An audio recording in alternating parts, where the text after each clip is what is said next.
real special guest, Tas Hassan.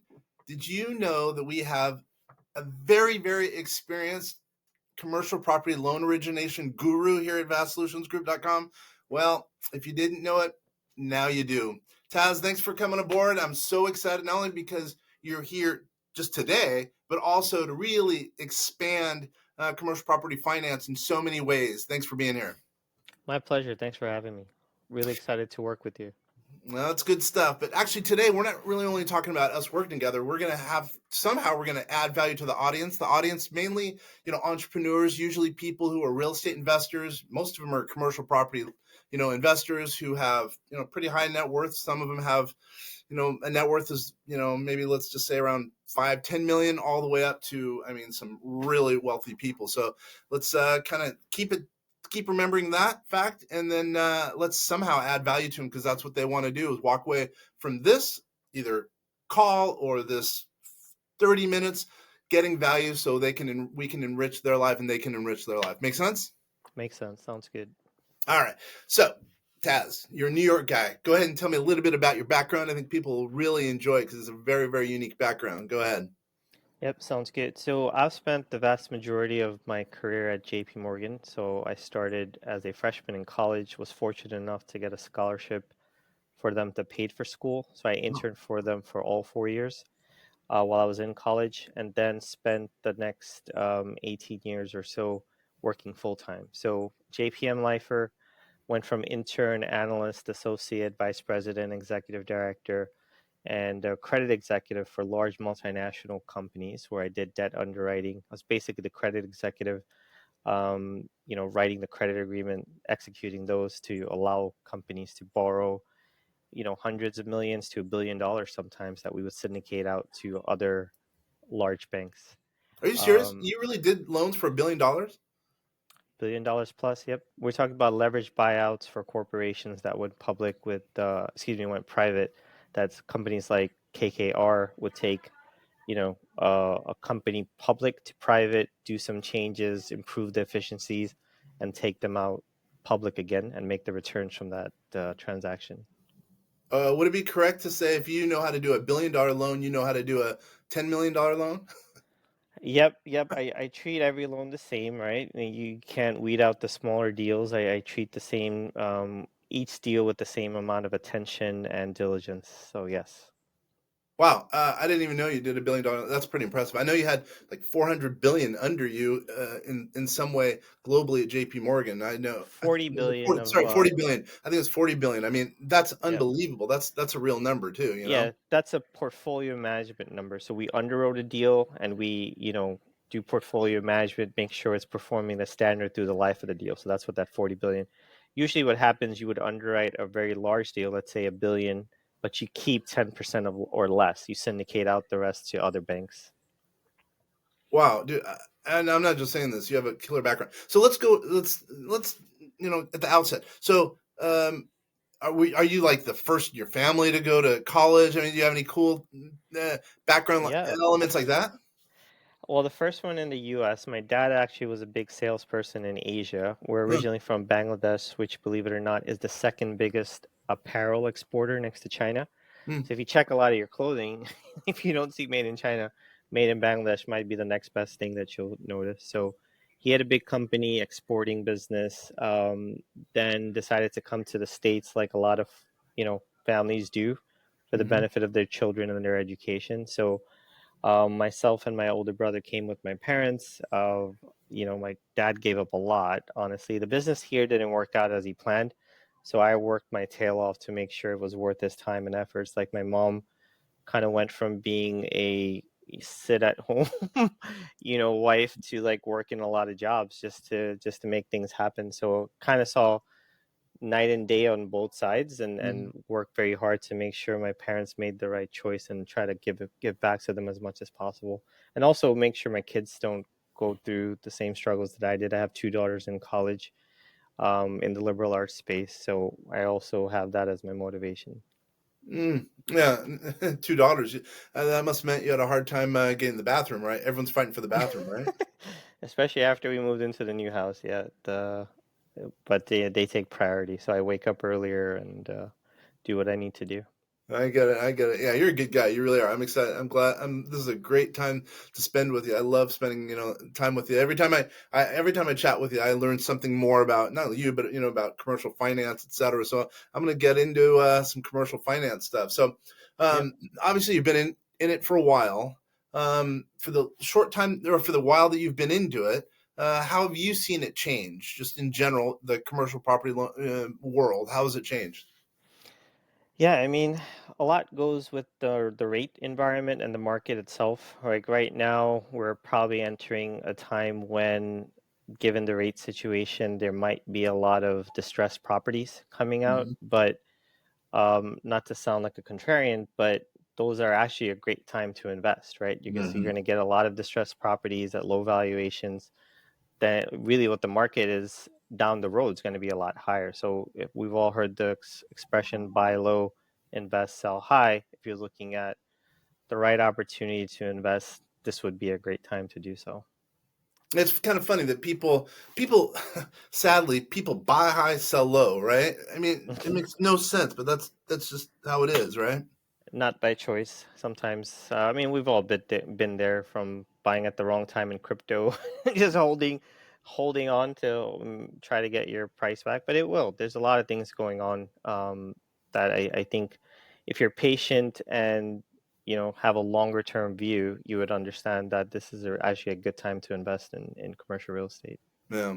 And I know if I'm an investor in real estate, being a contrarian, I want to go with someone who knows their stuff. You've been around for a while. You've been through up and down cycles. And especially if you've managed if you've done a whatever $10 million loan all the way to $1 billion loan, I know that I could trust you with my money if I'm trying to get a loan. Absolutely. Known by my colleagues for being the person to help them get to a yes. I never said no in an underwrite. It was kind of like yes, subject to, but always fair, always honest, making sure everybody gets the right deal out of it. Yeah, yeah, I love it. I love it. So, okay, what about technology? Because obviously, here we're at vastsolutionsgroup.com. We're really into technology. That's a big element to what we do. We've brought technology to, tax, technology to finance, and now obviously we're bringing it to commercial finance, commercial property finance. So, what are your thoughts about technology as it relates to that space?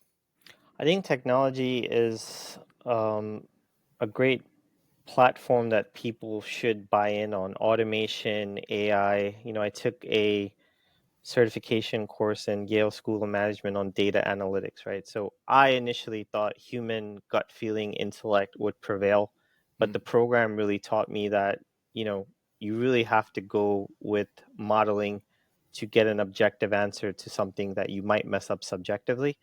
So I'm a big believer in efficiencies through automation and AI, right? It's mm, not going to make the ultimate decision that a human would, right? But you need all of that to give you the data, give you the trends, kind of extract this level of information to the main points so people like you and I and key investors can make a good decision based on key data points. So I love technology. I have an engineering background from back in the day, so big believer. By definition, it is always going to be changing. So it's a field that we mm. should always latch onto and try to get us smart into it as much as possible.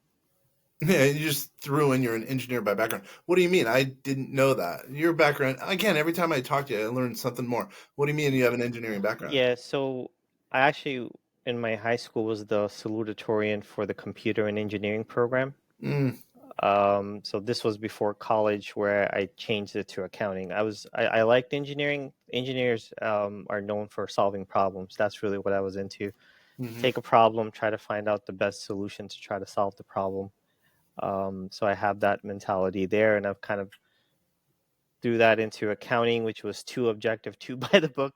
So I worked more in finance at JP Morgan. hmm And now, as an entrepreneur working with you and others in the commercial real estate space, I'm trying to still take that problem solving to meet clients' needs and come up with the best solution for them. So, one thing we should bring out is that I'm working in a brokerage as well as a salesperson, so have a lot of inventory of potential deals to come help you guys and other people that want some assistance.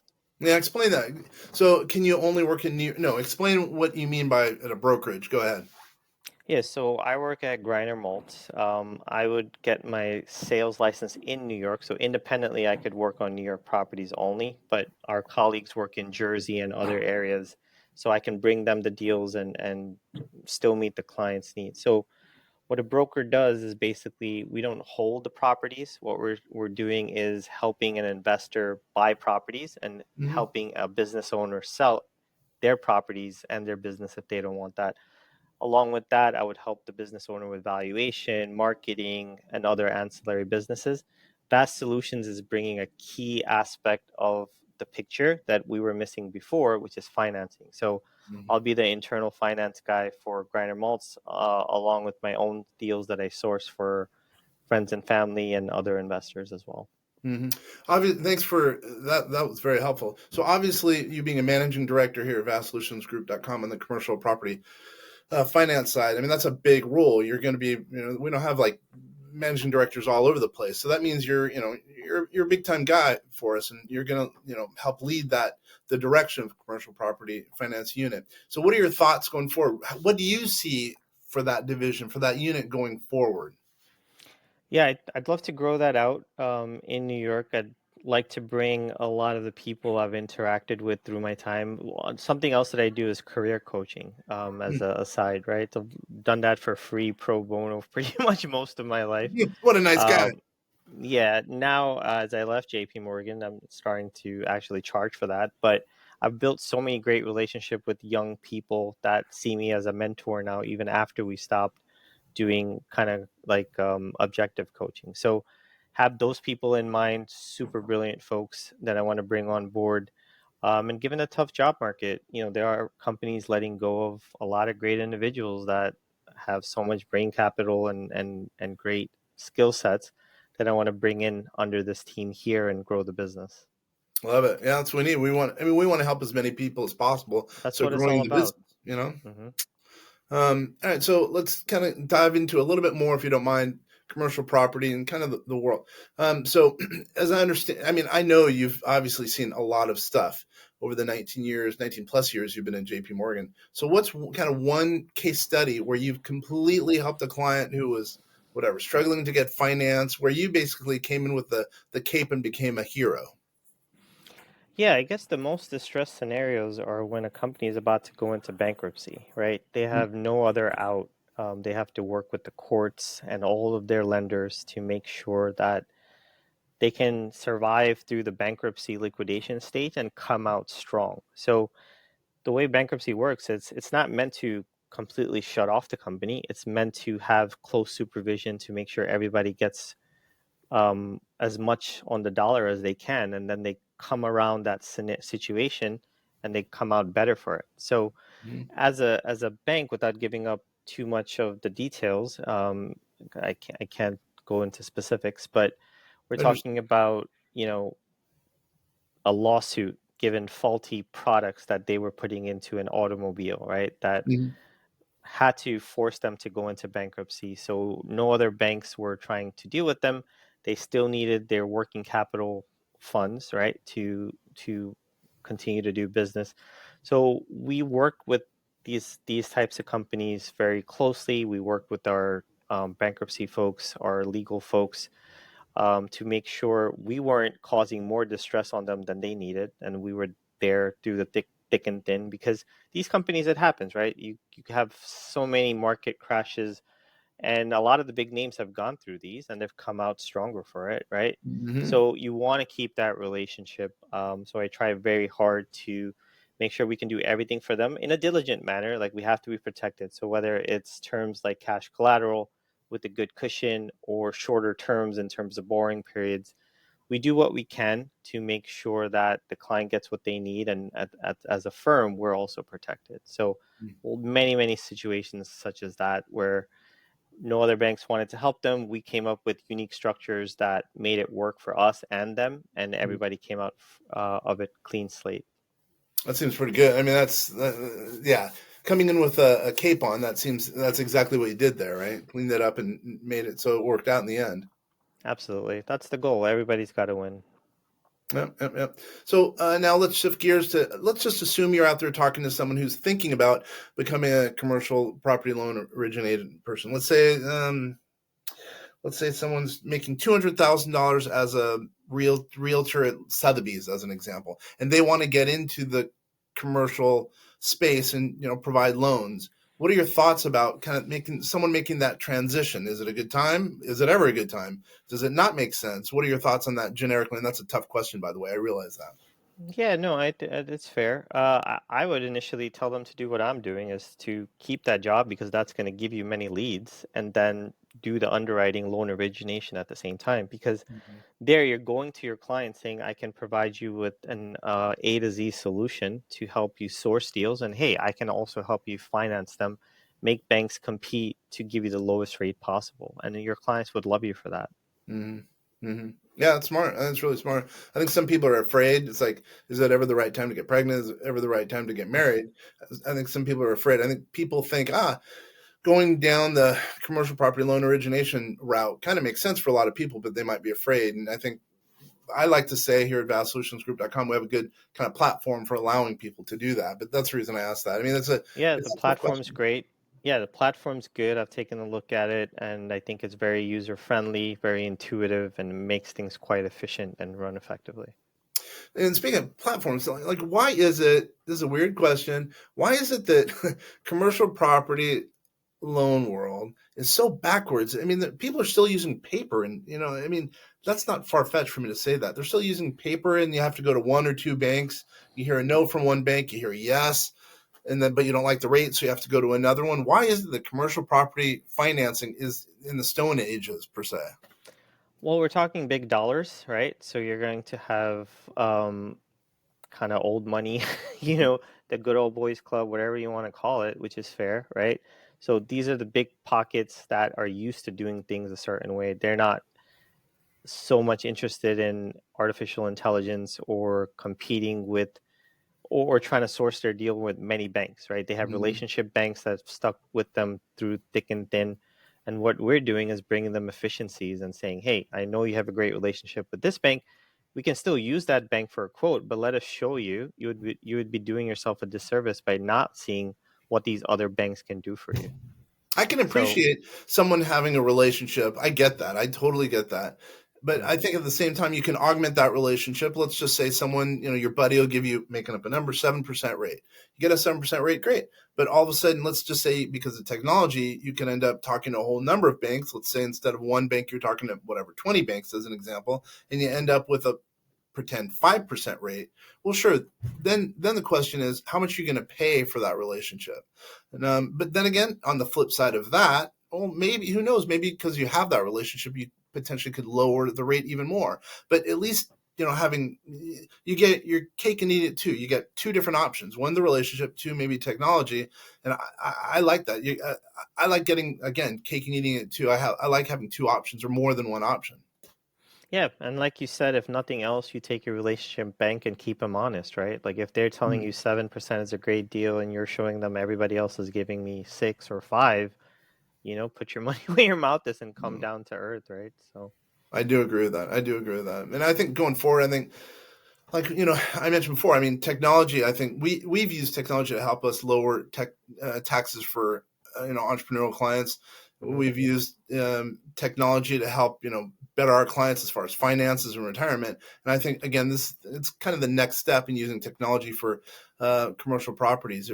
I'm so excited to go down that road. So many times over the years, I'm embarrassed to say this, people would come to us and say, "Hey, we need money for finance. We need money for real estate," because all our clients are real estate investors. And for whatever reason, we just kept saying no. But now we're going down that road, and it's going to be huge. I mean, we're helping so many more people. It's unbelievable. Absolutely. Yeah, there's going to be a lot of opportunity, so this is the perfect time. I would agree. So, we only have, let's say, 5 minutes. So let me ask you a few more questions. Sure. What's kind of a takeaway that, let's just say, a real estate investor should have from working with you in general? Because it'd be great if you could just kind of point to one thing. I'm sure there's many, but what's the one big thing you add value to a potential borrower? I think it's the experience at JP Morgan to make me know, the ins and outs of underwriting, all the market dynamics, what could go wrong through my experience I've kind of learned from and will help those investors avoid those pitfalls. Hmm. So you get a lot from the experience, the diligence, the track record. So you're getting a lot of positives through Hmm. working with myself here. Well, any negatives? No, I don't think There so. you go. I Um, work I work too hard. yeah, you do work hard. You're a grinder. You're a New York City grinder. You know what I mean? You gotta stay hungry, man. And regardless of what life brings you, you gotta approach it with the same attitude, which is you gotta get it done, gotta work hard. Nothing is handed to you. So, a lot of successful entrepreneurs say it doesn't matter how well you do, always pretend you're broke and keep hustling and grinding. Hmm. I think that, yeah, I think one thing we didn't touch on, I think you being in New York, even though people are moving outside, maybe might be moving outside of, the city. Hmm. I don't know if that's really true, come to think of it. I think because you're in the kind of money center in New York, I think you hear about other stuff that a lot of other people wouldn't know about, or you might be able to get some better rates, I think, just because you're in New York City. I mean, that's clearly the money center of the world, you know? Yeah, I have a large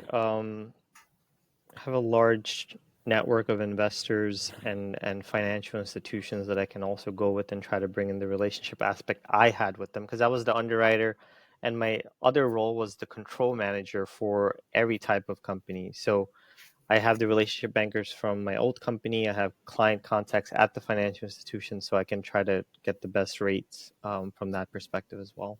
What do you mean? Expand on that. That seems pretty cool. What do you mean? So my clients were financial institutions that are Mm. giving us quotes. So given I had that experience and relationship with them, might help the negotiation process if we're stuck a little bit, if that makes sense. Oh my gosh, that's really big. I didn't realize that. I guess you did mention that. It didn't go into my hard head. That does make a lot of sense. That will help you out in the marketplace, won't it?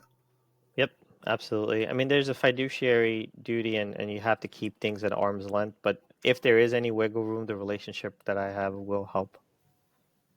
Here's a question: Do you feel as though you do have fiduciary duty when you're working with whatever a client who has whatever $50 million Always. in assets? Always. The client's objectives is primary over my own profit and Hmm. loss statement. They're the key and the focus always. I'd rather do the right thing and say not, transact if it's not in the best interest for the client. I'd rather be patient and hold out. And I would give that true and honest advice. Hmm. I like that. Fiduciary. I mean, that's huge right there. I mean, that's enough said right there. Hmm. All right, let's land this plane. What else? How about kind of in closing? What's another takeaway that an entrepreneur, again with whatever, pretty good net worth. What's another takeaway that they should have from listening to this or watching this that they can, you could put some more money in their pocket. Well, for new entrepreneurs, I would say keep keep going. It's not an overnight process, especially if you're switching from a more corporate job with a stable paycheck. Mm, It's not the same, but success will come. You have to be patient, give it a go. 6 months or more. You're lucky you'll get there earlier, as I'm sure some people will. mm-hmm, Learn from your mistakes. Better to learn from other people's mistakes. So have your mentors and try to avoid the pitfalls that they've learned from, and just keep going. There's a when with every quote unquote failure, there's a teaching moment and learning. So so long as you're not making the same mistakes twice, you're winning. yeah. The way I look at it, there's no failing if you're learning. That's the way I look at it. Exactly. Yeah. How does someone get a hold of you? Let's say someone wants to email you. What is it? Taz at vastsolutionsgroup.com. That is correct. Yep. Tas, TAS at vastsolutionsgroup.com. VAST Solutions Group. Just got my business card. I just want to Woo! make sure if there's an ink in there or not. Nope. At vastsolutionsgroup.com. Awesome, awesome. And then I guess, and how does someone get a hold of you via phone? What's your phone number? 718-810-6749. One more time. What was that? 718-810-6749. You're the man, Taz. I'm excited. This is going to be huge. I know I'm jealously guarding the fact that we have you, but really it's going to end up helping the industry. I know That sounds like it's overreaching, but I really believe that. I think having you on board, because we're going to be pushing the envelope as far as technology goes, and as far as kind of some of the as far as the commercial property world goes, I think that it's going to be a big thing, not only for us, not only for some of our investors, but also, I know it sounds crazy, but also the industry. I think there's going to be some huge things that are going to be unearthed by having you as part of the team. I'm really excited. Likewise, I mean, there's things we haven't talked about that might be a mid to longer term strategy, such as blockchain in the real estate game, but I think Mm-hmm. that's where the future's at. So, I 100%. I started blockchain investing in 2010, and it was hard to get invested in blockchain back then. A lot harder than it is even now. And hmm man, I can tell you that I still believe in it. I know, it goes up and down for the investors. It's sometimes scary, but I believe going forward somehow, some way, blockchain is going to be a very, very utilized thing, much more utilized than it is almost commonplace versus what it is now. Number one, then number two, I think that combined with quantum computing, I think it's going to be. I'm really excited about the future. likewise, it's the way What's to go. what? That's definitely where we're heading. That's Yeah, going I to be the totally agree with future. that. Yeah.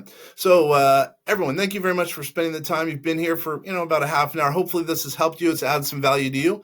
Once again, my name's Kenner French. You have any questions, please get a hold of Taz at his contact information that he mentioned, and or go to our website at vastsolutionsgroup.com. It has really been a pleasure. Please come visit and come watch our other episodes. You'll be happy you did.